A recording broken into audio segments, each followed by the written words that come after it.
Could you use some extra cash? Who couldn't? And if you were able to make some extra income, how could you keep it from disappearing? In today's episode, we'll be interviewing financial coach Tracy Latona, who will answer these questions and more.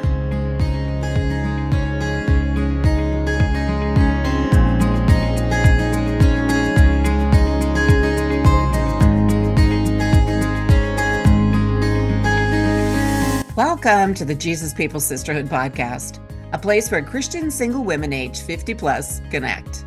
I am your host, Janine Jordan, a Christian confidence coach and leadership mentor in Alberta, Canada. And I'm your co-host, Ellie McCormick, a Christian longevity coach and mentor in the USA.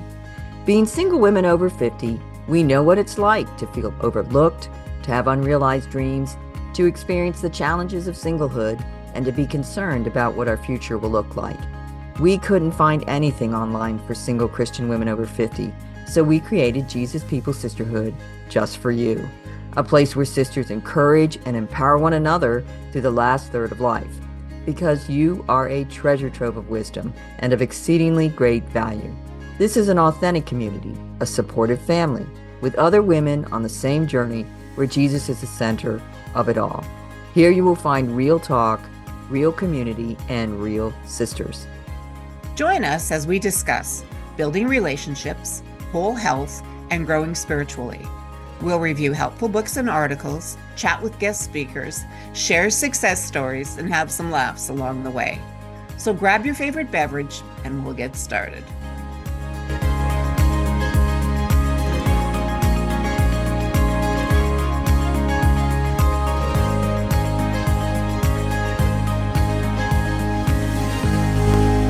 Welcome, sisters, to this episode of the Jesus People Sisterhood podcast, the only podcast specifically for single Christian women over 50. Today, we give a shout out to our sisters in Hungary. Thank you for listening. Today, we're discussing ways to make some extra income and how to keep it from disappearing with our guest, financial coach, Tracy Latona. Tracy Latona is a financial coach who went from living paycheck to paycheck with her husband and getting divorced due to money and communication. God restored their marriage, and they decided to do things differently, including how they work together with their finances. Now they're debt-free, stop the scarcity mentality, and have an abundance mindset.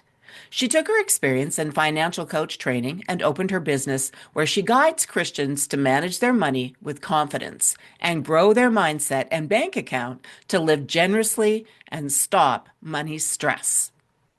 Welcome to the podcast, Tracy, and we're pleased to have you with us today. Thank you so much for having me. It is such a joy and an honor to be here. Thank you for being with us today as we discuss ways to make extra income and how to keep it from disappearing when we do. Please tell our listeners a little bit about yourself.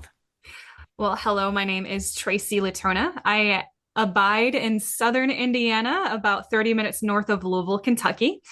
And I am a financial coach, and I have the honor and opportunity of guiding Christians to manage their money with confidence, grow their mindsets and their bank accounts so they can live generously and stop money stress.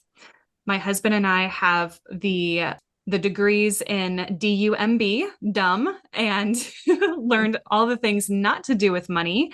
And from there, once we committed our marriage and our finances to the Lord with some tools and mentorship, we learned to become debt-free, save our emergency fund, invest, and live and give generously. Well, that sounds fantastic. And I think probably a lot of people can relate to that. Mm-hmm.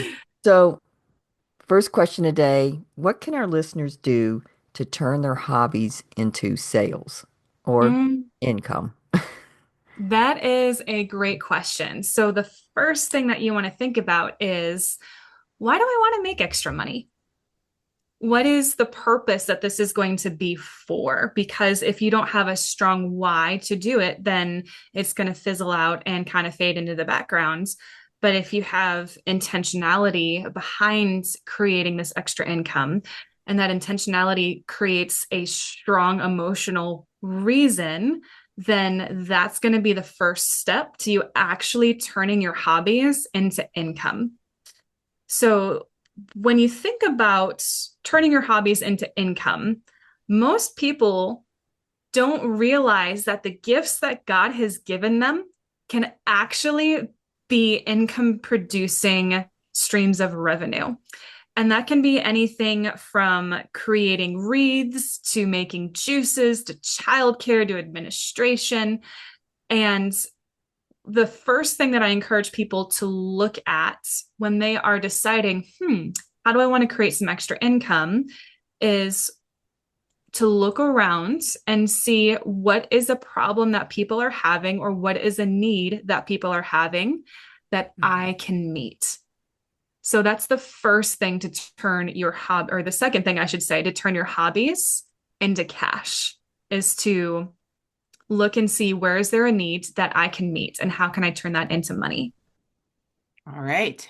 So you're saying that you're looking for the need. So could you be a little bit more specific about some other ideas with looking out at the need? I could say, is it within your community? Is it within, could you just be a bit more specific? Yeah, absolutely. So that could be friends, family, your church, your community, anywhere that you see a need. Because let's just say that, you're retired or you're working up to retirement and you have some extra time on your hands. And there's a single mom at church who's like, oh my gosh, I got to pick up this extra shift, but I don't have a babysitter. Right there, you can meet a need. Right there, you can create some additional income. One of my clients, she used to make ribbon wreaths. Like she would go to Hobby Lobby and spend like $15 on ribbons and a frame. And she'd make these gorgeous wreaths. And she would actually make them for veterans' grave sites. So when she was able to get connected with organizations who would go to serve veterans' grave sites, like they would buy the wreaths from her, and she got to meet a need. They were looking for something to decorate them, and she met that need. Another way might be if you are tech savvy. Despite me being a millennial, tech is not my go-to. But I know many people over 50 who are. And if you are really good at spreadsheets, I know somebody who is creating customizable spreadsheets for small businesses, and she's selling them for $50 a pop. Wow. So if you see a need, you've got to keep your ears open of like, I wish that I had XYZ. And if you have that gift or that talent or that hobby, you can absolutely turn that into cash. Wow. So you can be just creative, do a little bit of thinking, a little bit of hunting, and then come up with a way that you can find a need in your community or with somebody, yeah, in your family or something like that. Wow. That's really Exactly. interesting. Okay. Mm-hmm. Do you have any other ways to make some extra cash? Like anything else that comes to mind? Oh, yes. I've got clients who have done some crazy things to make some extra money. Oh, One of the more popular ones is, how people, especially in like the nicer neighborhoods, tend to just, when they switched out their furniture, they just let it sit on the curbside because they just don't want to take it to the dump. right. That's free stuff right there. I've had clients take dressers and headboards and cabinets and hutches and bring them back to their house. They knock on the door, "Hey, can I have this?" "Yes." "Awesome."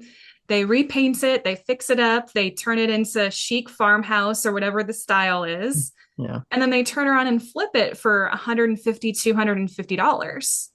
So if you love to restore old things and make old things new, that would be another way of doing that. I have clients who do DoorDash or Instacarts. I know of people who created like resin figurines, Mm. and she would make like these beautiful flowers, these beautiful paperweights, and she would go to craft fairs on the weekend, and she made $400 in one weekend by selling her resin figurines. Wow. Wow.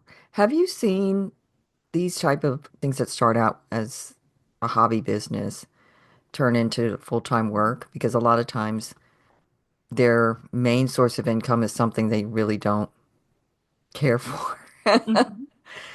Or as older ladies, maybe we're just eking by and then we're looking for a way that we could earn a reasonable income in Yes. the older person. Yeah. I have a client who just graduated coaching. She has a juicing business on the side to where she makes fresh, non-pasteurized, healthy juices. And when she was focusing on her business full time, she was bringing in an extra $1,500 a month. Mm. And when you think about, how can I sell this to an ideal client, whatever it is, that really opens the door of turning your hobby into a small business. So, for example, with these juices, she got started with it because her dad had cancer and she wanted to help her dad feel better, and it helped. So now we did some coaching around, hey, let's market this side hustle of selling juices to cancer patients or people recovering from the effects of chemotherapy and radiation to help them feel better and get their life back. Yeah. And same thing with the resin. Like she turned that into a small business. And another way to create additional income is by selling stuff. I have a client couple who graduated this year and they sold $14,000 worth of stuff out of their apartments on Poshmark. That's that clothing thing. It's like Facebook Marketplace, except specifically for clothes. She had a closet full of clothes and purses and shoes and stuff that she walked in and realized this is just piling up. I don't need this anymore. We're trying to eliminate stuff and get rid of debt and get rid of the extra junk. And she and her husband went through all of their stuff and sold $14,000 worth Wow. of stuff on Poshmark. And it all went towards their debt.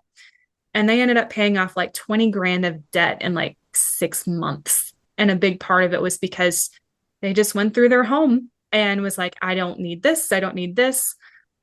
So I believe that in pretty much almost any house, you can find $10,000 worth of stuff to Hmm. sell. Hmm. And if your thought is like, oh man, I don't have $10,000 worth of stuff, you might not value it much, but somebody else will. So talk about the things that you're selling, talk about the hobbies that you're turning into cash, talk about, hey, I've got this couch that I'm trying to get rid of for $500. Who wants it? Or I've got a Coach purse for $300. There you go. Boom, extra money right there. So selling stuff is another way to create that additional income to move the needle on your money goals. Right, exactly. Do you know eBay used to be a thing? Is that difficult to be on there and sell stuff? Do you know? So my husband buys stuff on eBay all the time. I don't think it's difficult to use. A lot of people are using eBay or Facebook Marketplace, Market. Etsy if they are really crafty. Or, you know what? You can just hire a high schooler to be like, hey, can you post this stuff for me? And I'll give you 10%. Well, that's an idea. Yeah. Yes. Yeah. We've done a few episodes on minimalism and talking about how, because a lot of, you're an older woman, you've probably accumulated a lot of stuff. It's just the idea of like being willing to let go of it. Mhm. Yeah. But you might be able to make a lot of money for stuff that you probably never even look at. Yeah. Right. So, yeah. And that really dives into your mindset about money as well, the heart and the mindset behind money. A lot of my clients, when they start working with me, they do buy a lot of stuff because they're trying to fill a hole in their hearts. Oh, yeah. But once they start to be intentional with their money and they see, oh my gosh, like I'm actually making progress on saving money or paying off debt or putting money away in retirement, then not only did their finances shift, but their mindset and their hearts about stuff shifts as well. And then pretty soon they're able to let go of the things that they were trying to fill that hole in their heart with, because that's what stewardship does. Stewardship isn't about hanging on to stuff. Stewardship is about caring for the blessings that God has given you. Amen. Mm. So many ideas. So many ideas. Wow. So you've made a little bit of money and you're kind of feeling pretty good. How do you keep that money from disappearing? I am so glad you asked that because this happens no matter whether you make an extra 50 bucks or you're like making over 100K a year and you get a pay raise. If you're Mm. not intentional with a plan for what you're going to do with that money, it will disappear. Whether that be like, yay, I made an extra $100 today. I could totally go through the drive-through at Taco Bell. Or, oh my gosh, like I can totally buy this extra Christmas gift for my granddaughter. Or, oh my goodness, I could totally buy this thing over here now. So, when you are creating extra income, you have to have a mission for it. You have to tell it what its purpose is going to be before you bring it in. Otherwise, you're going to continue that cycle of wondering where your money goes instead of telling it what it's going to do. Mm. So, what I encourage people to do is if your plan is like, hey, I'm I'm on this journey to become debt free so I can keep more of my income and I can stop paying for past payments and stop making payments to past purchases, Yeah. then everything that you bring in that's extra that you haven't been living on goes towards that debt. Mm. Everything goes towards, hey, I'm going to put this in investing in retirement so I can create some interest and start earning money on this money that I just made or putting it into your emergency fund. You've got to be intentional and have a plan for it. Hmm. I was just wondering, so how much should your emergency fund be? That is an amazing question. And I'm so glad you asked. So, the way that I coach, I actually use the Dave Ramsey principles. I am a Ramsey preferred coach and love using his 7 baby steps. If you are in debt, your first emergency fund should be $1,000. Oh. That's baby step one, just a starter emergency fund. It's not supposed to be enough to cover the big stuff. It's supposed to be enough to cover the small stuff, like if the alternator goes out on your car or if your kitchen sink needs to be fixed. Ask me how I know how much that costs. So that way you're not going further into debt for every little thing that pops up in life when you're trying to get out of debt. It's called the Hope Emergency Fund. And then once you're debt free and everything is paid off except your mortgage, then you want to start building your emergency fund to 3 to 6 months of expenses. So that does not include like your vacation, that doesn't include fun money, that doesn't include all of your subscriptions to the 15 different streaming music or TV series that you have. But what would you need to run your households for 3 to 6 months? So that's going to include food and medication. That's going to include utilities like your light bill, electric bill, internet, depends on the household. We include that in ours because I run a home based business. And then the third thing that you're going to cover is gas for your vehicle and insurance. You're not going to have any car payments because you're going to be debt free. And then the fourth thing is going to be your mortgage or your rent. Hmm. So that takes about 2 years or so to put in place when you are being super intentional with your money. Hmm. Okay. So Thank you. a lot of our older ladies, maybe they were stay-at-home moms or they had a career. They were married and they had a career, but it was not the main source of income. And so maybe now they're divorced or they're widowed and they really don't have a lot of money. And they're thinking about, okay, how am I going to live? And the issue with even like trying to get a better job is ageism is very real and it's not going to go away. And for the most part, you cannot prove it anyway. Everybody recognizes it's there and it's really hard to get a job.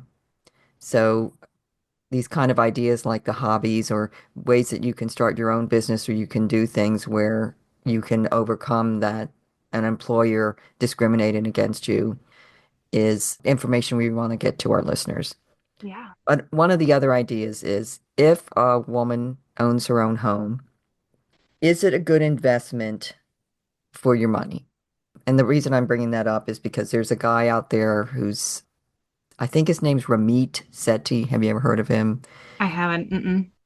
He's probably getting pretty well known. And one of his things is that you should not buy a house. The only reason that people buy houses is it's kind of like a sentimental idea, but that it's really not a good investment for your money. So moving from that, I mean, it's up to the ladies if that they feel like there's another reason, not financial, to buy a house. But a lot of these ladies may have their home. And what do you think about renting rooms? So using your house, I guess, you can't get a job or you're trying to think of ways to make an income about renting rooms. Is that a really good investment? Or even buying a house to rent rooms? So I'm hearing a couple of different questions in here. I'm hearing, is it wise to have your own house and think of it as an investment? And then the other one is, would it be a good idea to rent out rooms? And I'm kind of also hearing a third question of like, would it be wise to buy a house to rent it out? So essentially start Yeah. owning properties. Yeah, it's kind of like all Yeah. those ideas because, again, all those ideas are revolving around owning a home. And Mhm. what is the benefit for an older single woman to do Yeah. that?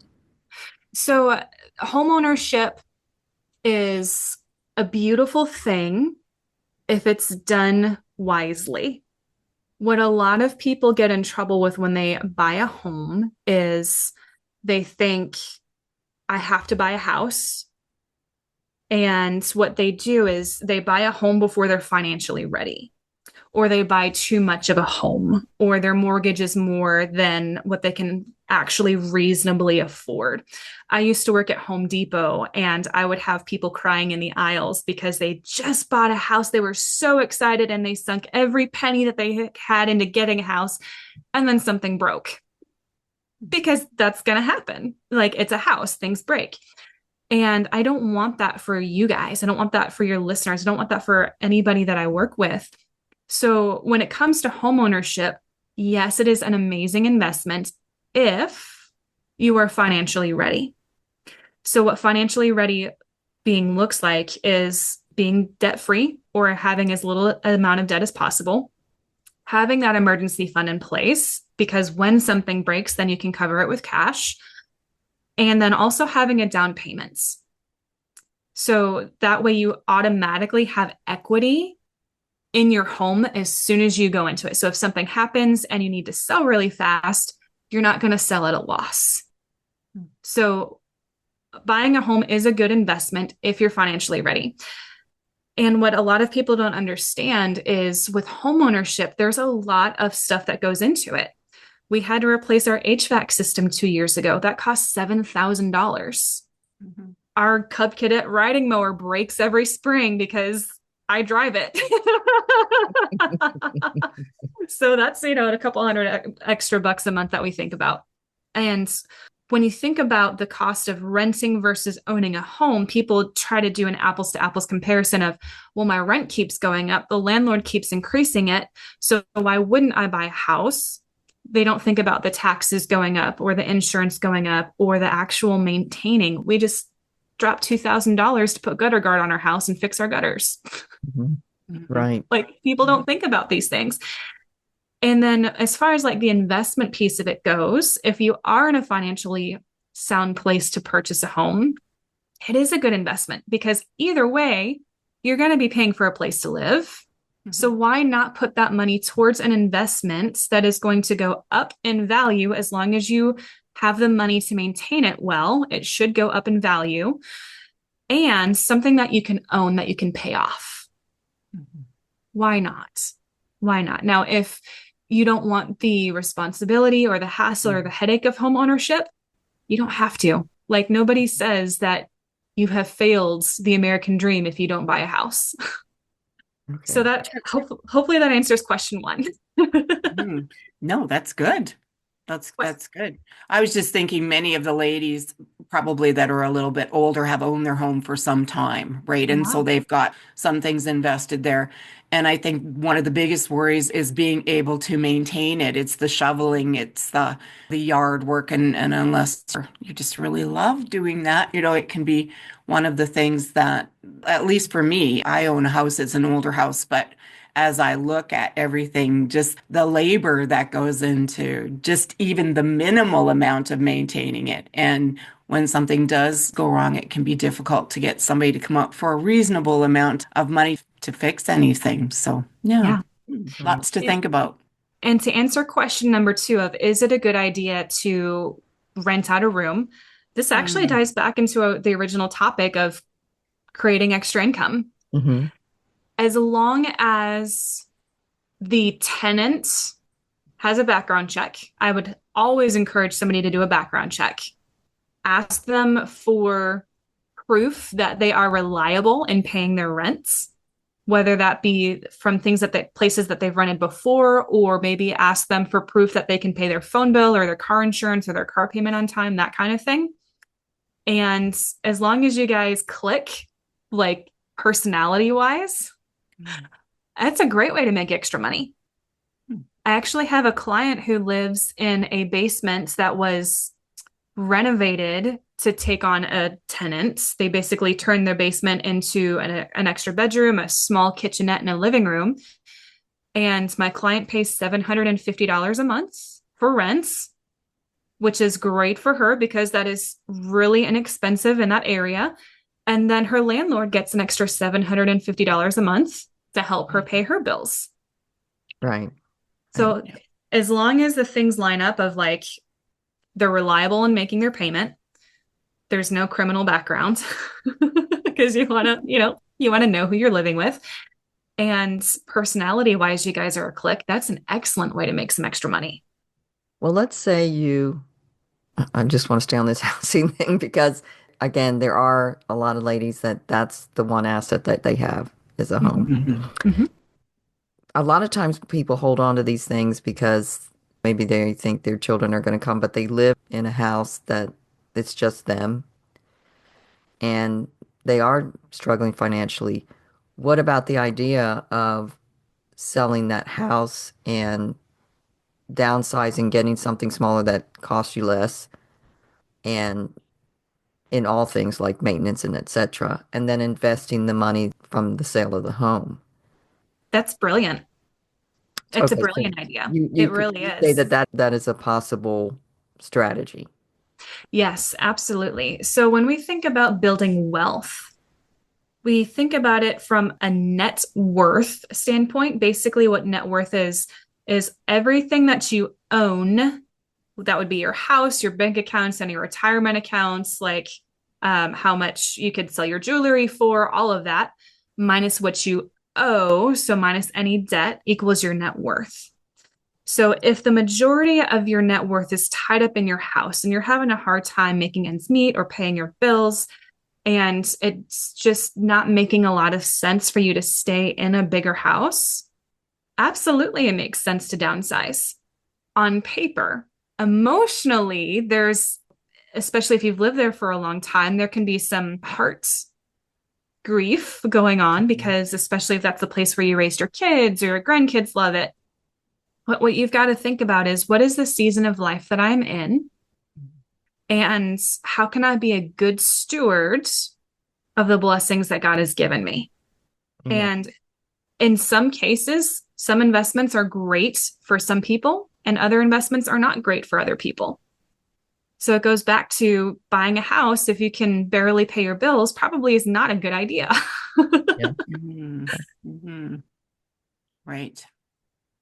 Then there's also, if you are going to buy, whether a condo or a townhouse, or there's so many things with that as well, and what you own and what you don't, and you can get caught up in so many things, or even whether or not you wanted to buy like a trailer or something like that. There's so many different avenues that you really need to pursue to look at what you're actually getting, what you actually own, what you're doing. And sometimes to sell your house and even try to rent somewhere else, or it's just right now, it's crazy the amount you have to pay just to rent anything as well. So I think it's something you really need to do a lot of considering and reflecting about. Yeah. Mhm. Right. Yes. Right. Yeah. And where you're I, going to live and all that. I mean, all that, there's a lot of factors to consider. yeah. Right. Yeah. I Yeah. actually had a client this year who They bought a house like 5 years ago, I think it was, like right before the big housing boom where housing prices just like went really. I'm going to say if you bought a house during like before that time, you're sitting pretty well as far as the equity in your home. Mhm. And they sold their house and moved into an apartment to rent, and they paid off $500,000 of debts Wow. by selling their house and choosing to rent for a period to pay off the rest of their student loans and build their emergency fund and then buy a different house in their future. They knew that it wasn't their forever home, and they knew that they had a lot of equity in it, and they were so hungry to have their debt gone that they made that choice. They're like, you know what? We're gonna sell the house. So they no longer had a mortgage hanging over their head that they were worried about. They paid off the majority of their debt, and it freed up so much breathing room for them. Yeah. There's something to be said for just the emotional, mental, spiritual health as opposed to holding on to something for sentimental reasons too. Yeah. Amen. Yeah. Mhm. Yeah. So, what would you like to share specifically for single Christian women over 50? Is there anything you'd like to share specifically for us? Yeah. It's never too late to ask God to help you be a good steward of the resources that He has blessed you with. Whether you feel like that you've started too late in the game, or you've had the thoughts or the words come out of your mouth of, oh, it's too late for me, that is not true. As long as you have breath in your lungs, God has you here for a purpose. And you can absolutely start making choices to be a better steward of God's resources. You can absolutely choose to be like, you know what? I'm going to give this budget thing one more try. I'm going to make a plan for my money so that way I know where it goes instead of wondering where it went. I'm going to decide to start saving little bits by little bits. I'm going to choose to turn my hobbies into cash. I'm going to choose to have a mindset of abundance versus scarcity and trust that God is providing and look for ways and avenues for Him to bless you.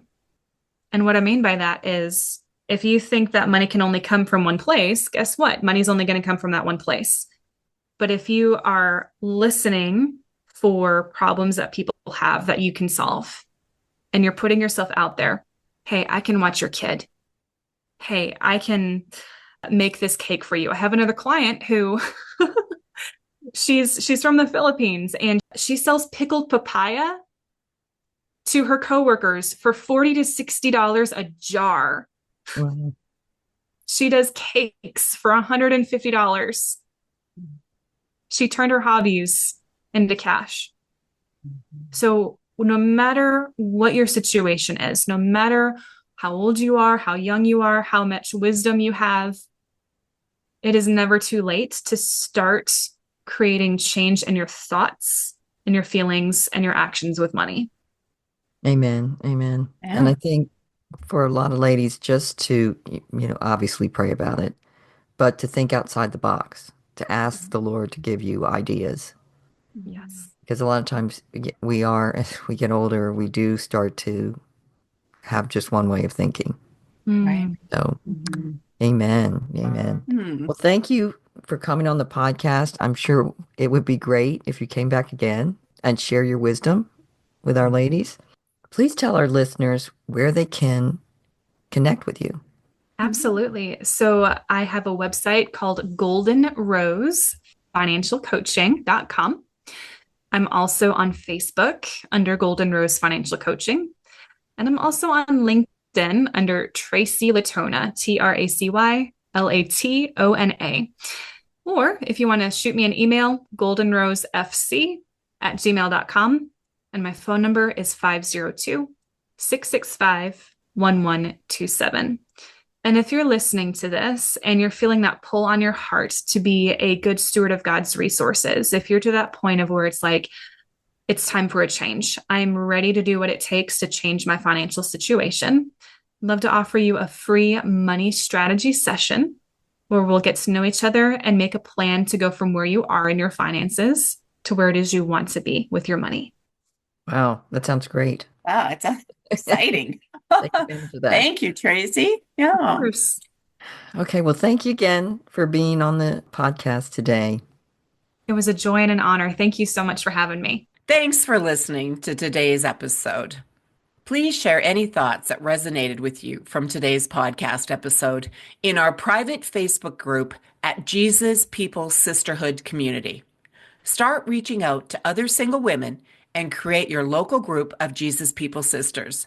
Please let us know about your group to add to our directory by contacting us at support@JesusPeopleSisterhood.com.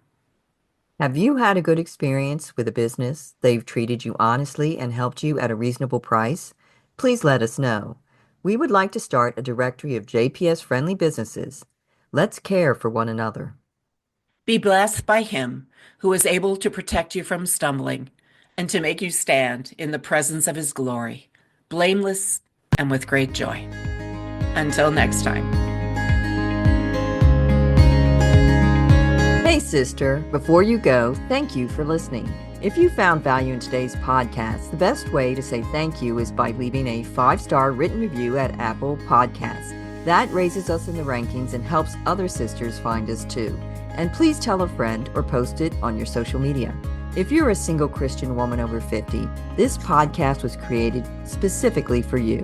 The Jesus People Sisterhood is your community to find support and friendship with other sisters who can understand. Be sure to follow us on your podcast app and join our free private Facebook group at Jesus People Sisterhood Community. Jesus People Sisterhood has also started a private Facebook group for housing and co-living opportunities. You can check that out at Jesus People Sisterhood Senior Housing.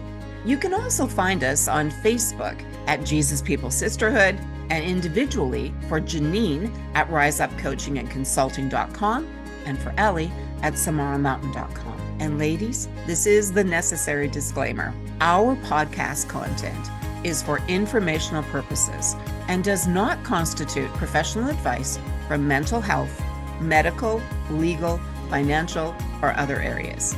The opinions of the guest do not necessarily reflect the opinions of the host. It is our heart that this podcast will be a blessing to you. Together, let's build a powerful sisterhood with Jesus. Make a friend, add a sister, across the border and around the world.